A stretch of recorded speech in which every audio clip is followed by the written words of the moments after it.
Enchilada. Hello again. Thanks for sticking with us today. We've had a ton of wonderful information. I have the honor of introducing Mansell Nelson. Mansell has been with the Institute for Tribal Environmental Professionals for over 20 years, and he is actually a mentor of mine. I took a class with Mansell 15 years ago, and he inspired me to learn about indoor air quality and air quality in general. So gives me an opportunity to say, Chanan, thank you, Mansell, for your work you've done for all these years in the air field and helping tribal professionals. Let's welcome Mansell. Thank you. I always appreciate reconnecting with those that I've had an opportunity to work with, and I appreciate the previous presentation with Eileen and Gillian. We've worked a lot together on different issues. Today I'm going to talk a little bit about COVID and indoor quality. I know we're tired of hearing about COVID, and we're hoping that right now the need for COVID risk reduction is becoming less, but there's various predictions that we don't really know how the pathway for COVID's going to go, and there's some things that we need to work on. And everything that I'm going to talk about will also be helpful for us in the future for beyond COVID. Next slide, please. So this is me. Pictures on the right-hand side are my grandchildren. I'm a program manager at the Institute for Tribal Environmental Professionals, and the Institute works to serve all 574 federally recognized tribes across the nation. Next slide, please. So I'm going to talk quickly about a number of topics related to COVID. Some slides I'll just flash and move on because the short time frame here. But this way you've got all the information in the PowerPoint, which is accessible via the conference website. Next slide, please. So one of the key things that I think we all recognize is that our understanding of COVID has been evolving. It took quite a while for CDC to acknowledge that COVID is primarily airborne transfer. And I think that people still don't quite always understand what that means, the implications of that with air quality and such. So I continue to work to make sure people realize that COVID transfer is primarily through the air. And that really drives a lot of things that we need to work on. Next slide, please. So it's airborne through small droplets, which means that it can travel long distances. The larger droplets will tend to be shorter distances. It's good to be aware that there's a full range because when you are closer to the source of the contaminant, then you might be exposed to more. But the important thing to realize is that the virus can fill a indoor space with virus and affect anybody that's in the enclosed space. One of the other key things that's important, and research is emerging as to why this is so, but surface contact is a limited risk. Next slide, please.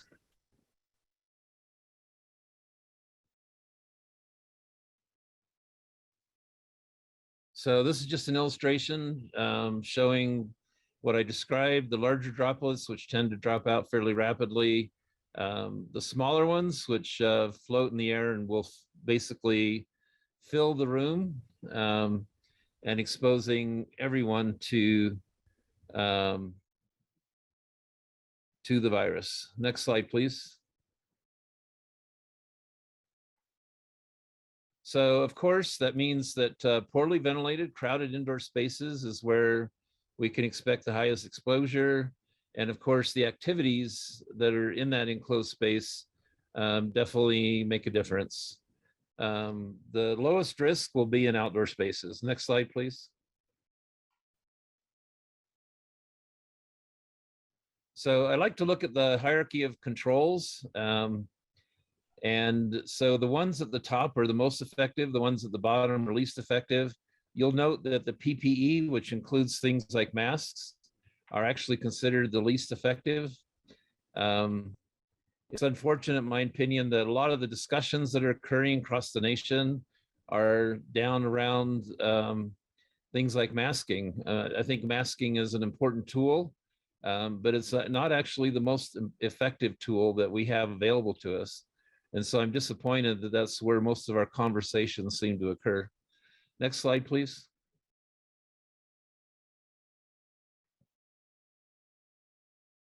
Another realization when it comes to protecting us and reducing our risk from COVID exposure is that no one method by itself is going to be adequate and cover all possible risks. That we want to have a layered approach, some of which are what I'd call shared responsibilities, like ventilation, which is what I'm really going to emphasize. Others are personal, more personal in action, like wearing a mask. And of course, there's lots of other things that we can do as well. Next slide, please.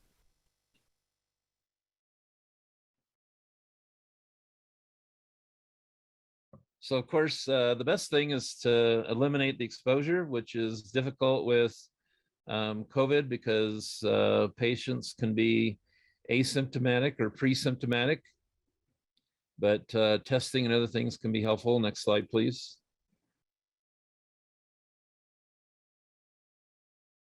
And of course, vaccines, which unfortunately have become a political issue, but they're still an important tool for reducing our exposures. Next slide, please.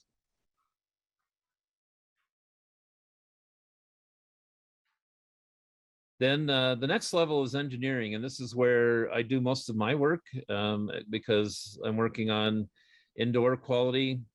I've been teaching for years, as the person that introduced me mentioned, healthy building principles. Those principles are all still valid during a COVID or a pandemic event. We may want to crank up some of the measures, like maybe a little more ventilation and things like that, but all the principles are still the same. One of the things that's been very concerning to me is that vendors have taken advantage of the situation and have brought out mostly technologies that have been available for a long time, but they've repackaged them and are selling them. And many of them are unproven. And in fact, talking to EPA researchers that are investigating, I've learned that many of them are either totally ineffective or perhaps even hazardous. So we want to be really careful with these unproven technologies and hopefully make some good choices so we're not spending our money on things that don't work. Next slide, please.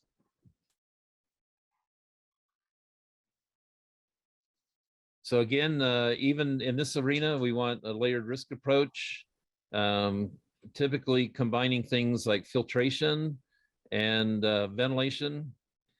So it can be filtration within an HVAC system itself. It can be standalone filters. It can be increased ventilation. ASHRAE has a lot of good information about ventilation, but basically it means getting more outside air into our buildings. Next slide, please.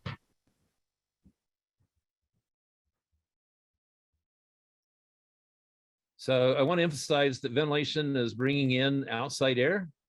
I know that, say, during the winter, cold season, that some people might be concerned about that because it will increase heating costs. So for a small heating cost penalty, you're improving the health of your building significantly, and it will dilute pollutants, including things like COVID, and even post-COVID, we're going to want our buildings to be ventilated. But of course, we got to balance that with other issues. For example, during wildfire smoke, episodes, bringing in fresh air might not be the best thing to do.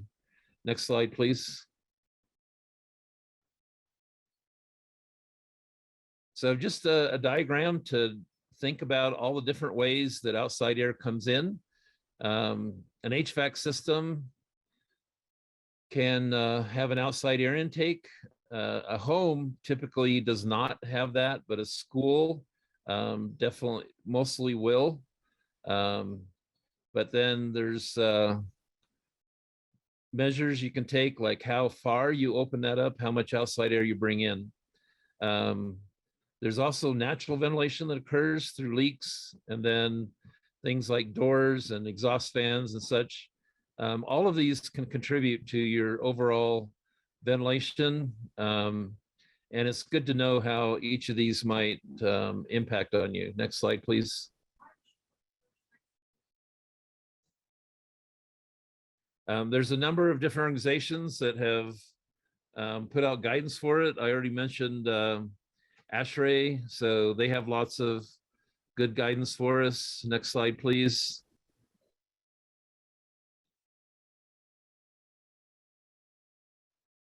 And of course, EPA has been very busy. They have on their website a number of different recorded webinars that you may find really helpful and useful in thinking about how you're going to improve the health of your buildings. Next slide, please.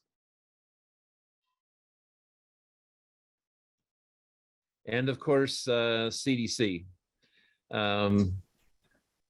I have to admit that I've been somewhat dismayed at the communications from CDC. In my opinion, they've been kind of slow on some things, and then other things, there's been a lot of miscommunication. But their basic advice about filtration, HEPA filters, etc., I think is all good advice that we can use in making our decisions. We want to notice that they mentioned ionization, dry hydrogen peroxide, chemical fogging. We want to be cautious with all those. In fact, I would not recommend any of those. Thank you. Next slide, please.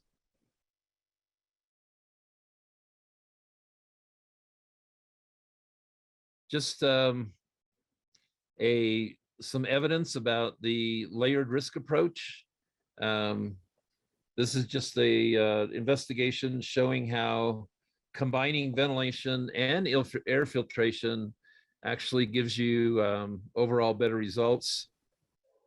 When you look at the fourth bar, the furthest one on the right, that's combining both ventilation and air filtration, and then showing how that it's reducing risk. Next slide, please.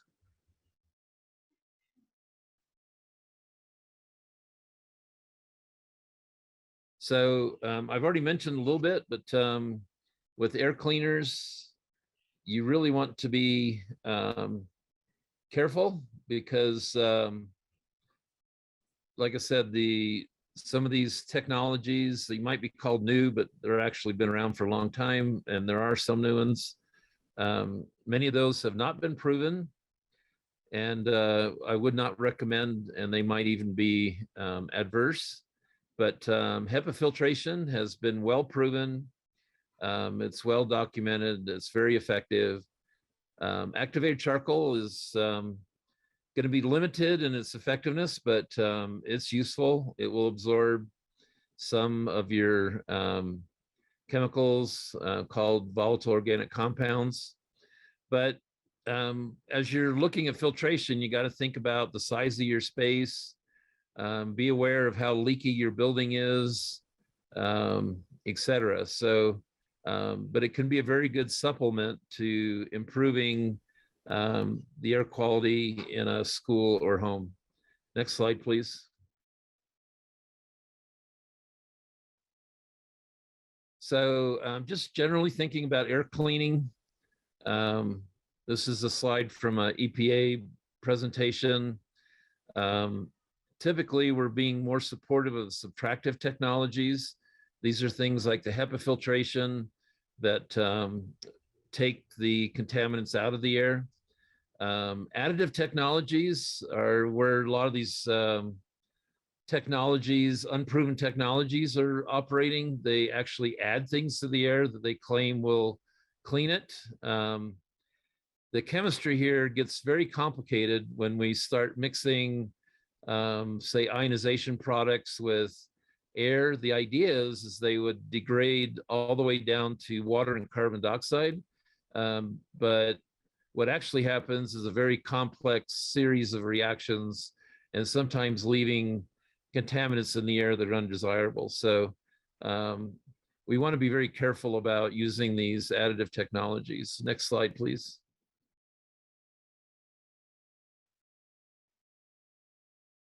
So just talking about different types of filtration. In many cases, you're going to be looking at adding filtration to a home or to a classroom. But of course, there's also ways where you could include it in your HVAC. And if you're doing HVAC upgrades, then you definitely want to look at those options. Next slide, please.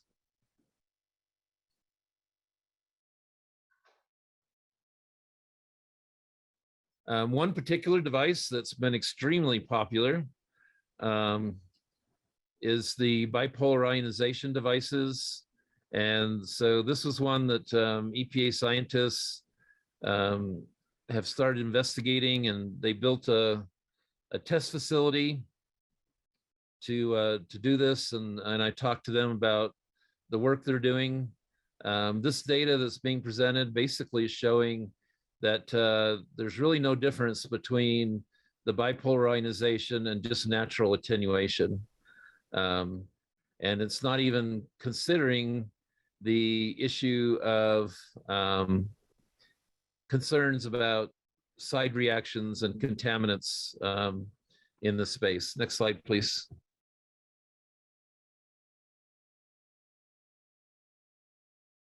One technology that to look at is UV technology. This has been used for many decades, but it's not something you can just go out and buy a device and start using it. You need qualified engineers to make sure you have design and installation correct because of safety and effectiveness issues. Next slide, please.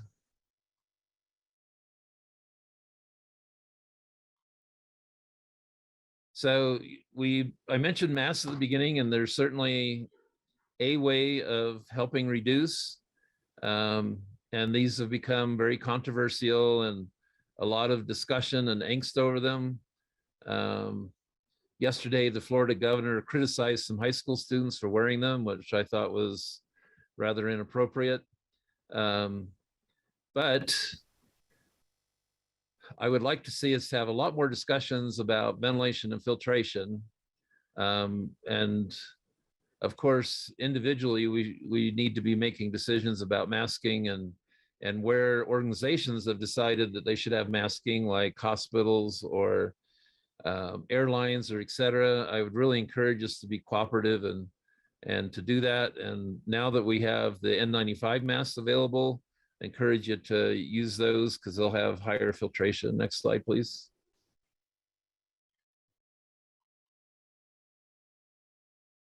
And of course, hand washing is always a great idea. Be careful with hand sanitizers. There's been some bad batches. I think most of the bad batches they've had recalls on and are trying to eliminate, but still be careful. Some of these bad batches include things like methanol, which can be chemically hazardous if you're using them. Next slide, please.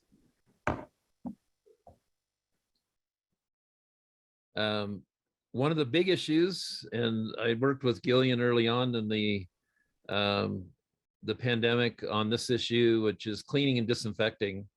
Initially, there was a big focus on cleaning and disinfecting because a lot of these viruses, it's surface to face transfer that is one of the main mechanisms for getting ill. It turns out that's not the case for COVID. But early on in the pandemic, people were cleaning. And since COVID was so scary, they were using cleaners that were especially toxic. So EPA has really been trying to get the word out that we want to be careful with our cleaning practices. And this is one of the infographics that they've put together. But if you're not up to date on cleaning practices and safe cleaning practices, I really recommend that you take a good look at this and move to, whenever possible, to safer cleaners. EPA has a program called Safer Choice, and then other programs for helping us select safer chemicals to use for cleaning. Next slide, please. So know your environment. Be aware of where you might have higher risk and where you may want to take more personal protective measures. Look for those lower risk. Hopefully we can engage people in conversations about things like ventilation. Our schools have always needed to be well-ventilated places. One of the things I do is visit a lot of schools, and I can tell you that schools typically are not as well ventilated as they should be. And that was pre-pandemic. During the pandemic, we need even better ventilation rates. And post-pandemic, we want to keep our buildings well ventilated. Our students will be healthier, they'll be perform better academically, et cetera. So any improvements we can make now will do us good for the future as well. Next slide, please. One of the things that that's always made ventilation and air quality difficult is that you can't see it. Next slide, please. So there are instruments that can help us with seeing ventilation, or at least understanding and measuring it. One of the big ones for ventilation is carbon dioxide measurements. This will give us a quick estimate of the ventilation. There are limitations to it. And you need to know how to use it. I think it was Gillian that was saying that a little bit of training is useful, and definitely it is, because these instruments will give you information, but they don't really tell you necessarily how to interpret the information. Next slide, please. So just looking at some numbers, pre-pandemic, I was usually targeting to 1,000 to 1,100 ppm for places like classrooms where body odor was the only concern.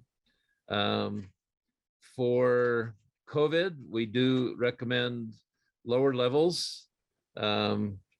So excellent to ideal would be like 700 to 650 ppm, realizing that outdoors is 400 ppm. So you have the outdoor baseline, and then by adding people to an indoor space, you start increasing your carbon dioxide numbers, and using an instrument then can give you an estimate of how your ventilation is doing. Next slide, please. There's a couple of examples of different models that are out there. There's a lot of different instruments that will do the job, and since some states now are even requiring monitoring of classrooms, there's even more models of meters that are available at lower costs. Next slide, please. And there's also ones that I'd consider for the consumer market that are targeted for installing in homes, but of course they can be used in other places as well. Next slide, please. And they monitor other things besides carbon dioxide.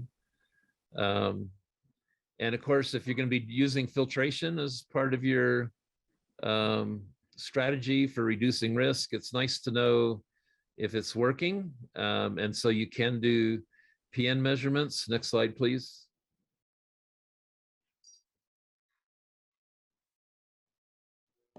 And with PM, of course, the lower you get, the better.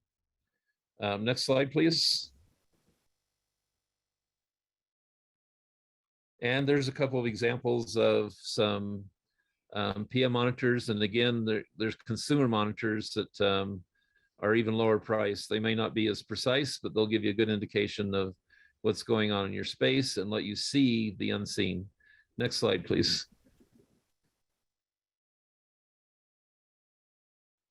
And purple air monitors are becoming quite popular. They're on the lower end of cost, and there's been quite a network. They have both indoor and outdoor.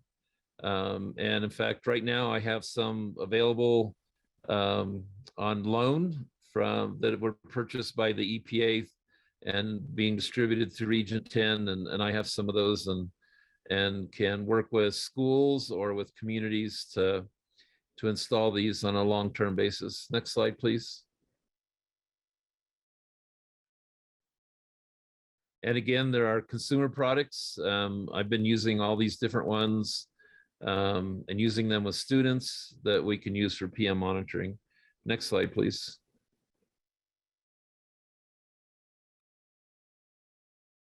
So we can use measurements to help us really understand what's happening, and that can hopefully help us understand our risk of exposure for viruses and such.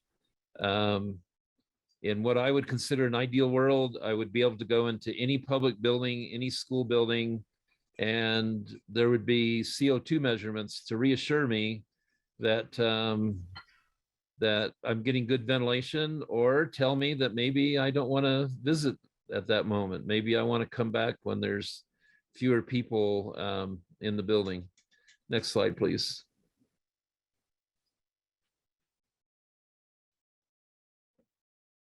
And there's additional resources, but you can go ahead and flip through those slides. I think I'm out of time. Next slide. Next slide. I've been working with different organizations on guidelines, articles on disinfection, that kind of thing. So these are resources that are available to you to help you with your choices. Next slide, please. And there's my contact information. Email is probably the best way to get a hold of me. But I'm happy to work with communities and schools on improving our indoor environments, and look forward to when I can start traveling again, and invite you to participate in our National Tribal Air Forum that we're planning for May, and we're hoping to have in-person sessions for that conference. And that's my last slide. And if there's any questions, but I think I'm out of time. So we probably need to get started on our next presentation.